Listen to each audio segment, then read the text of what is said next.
C'est aujourd'hui la fête nationale du Québec, la fête nationale des Québécois. Ça, vous avez le droit.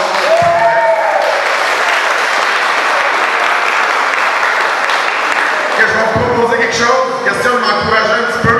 Quand je vais faire un clin d'œil discret comme ça, on pourrait applaudir. On fait un test. Vous êtes franchement très bons. Donc, je disais, depuis plus de 400 ans que les hommes et les femmes travaillent d'arrache-pied afin de bâtir un cadre de vie sans pareil en Amérique.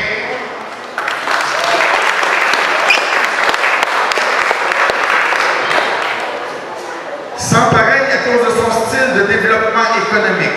Une économie de PME qui, malgré leur petite taille, décide de foncer et réussissent à se démarquer partout sur la scène internationale.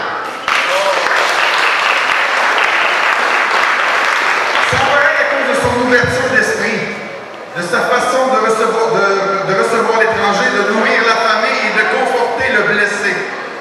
Sans pareil à cause de sa culture reconnue à travers le monde, grâce à tous ces artistes de grand talent qui portent et exportent le Québec dans leurs œuvres. Sans pareil à cause de sa magnifique langue française, ce trésor à préserver qui, malgré ce que prétendent certaines personnes, est de plus en plus menacé. Et sans pareil à cause de son peuple, à cause de vous, ces gens du pays fiers et résilients qui choisissent de s'unir dans l'adversité et qui se soulignent dans les succès.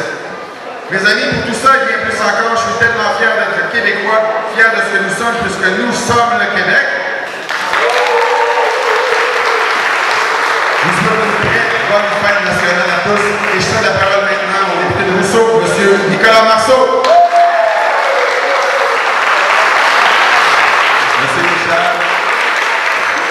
Alors, tout d'abord, j'aimerais commencer le discours en vous demandant de féliciter Louis Charles, toute son équipe de conseillers, les gens de la municipalité qui ont organisé cette belle fête nationale. Donc, applaudissons-les, s'il vous plaît. Évidemment, la nature n'est pas de notre part, mais on va quand même avoir du plaisir, je suis certain. Je sais qu'il y a des spectacles pour la reste de la journée, des activités pour tout le monde.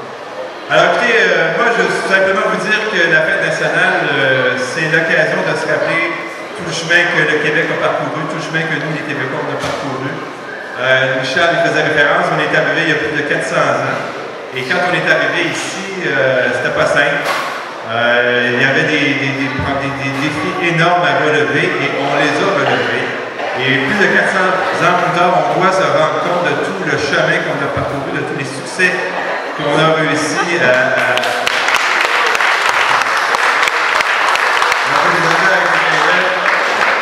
Écoutez, au bout de 400 ans, quand on regarde où on est rendu, c'est très impressionnant. Au plan économique, simplement que vous constatiez que les Québécois ont construit des trains pour le reste de la planète, on fait des médicaments pour le reste de la planète. On est maintenant une société qui est riche, on est une nation qui est riche, parmi les plus riches au monde. Il y a des gens qui souvent disent qu'on n'est pas riche et qu'on n'est pauvre, mais ils ont tort. C'est pas vrai. On est parmi les plus riches au monde. Si vous prenez l'ensemble des pays du monde, il y en a 240. Le Québec se situerait au 27e rang s'il était un pays. 27e. Alors, on est devenu un pays riche. Aussi, on est devenu un pays. On est devenu une nation qui est en santé. On est parmi les gens qui vivent les plus vieux au monde. On est parmi les gens qui sont les plus éduqués. On est parmi les gens aussi qui prenons le mieux soin des gens qui sont dans le pétrin. On a fait reculer la pauvreté. Louis Charles y a fait référence aussi. On a au plan culturel, on a des gens, on a des Xavier Dolan qui vont maintenant à Cannes. On a des peintres, on a des musiciens qui font entendre la musique québécoise partout sur la planète. Et puis aussi, évidemment, on a réussi pendant 400 ans à faire durer la langue française. Et cette langue, il faut qu'on la chérisse, il faut qu'on y fasse attention. Alors, on a beaucoup de succès à célébrer pour cette fête nationale. Évidemment, il y a encore des problèmes, vous le savez, on a encore des problèmes à régler, puis on va les régler. Maintenant, on a montré dans le passé notre capacité à régler ces problèmes, à relever les défis. Et moi, j'ai confiance qu'on est capable de relever les défis qu'on a présentement devant nous. On a tout ce qu'il faut pour le faire. Et moi, j'ai confiance en l'avenir, j'ai confiance que devant nous, il y a du progrès, il y a de la prospérité. Et il en tient qu'à nous de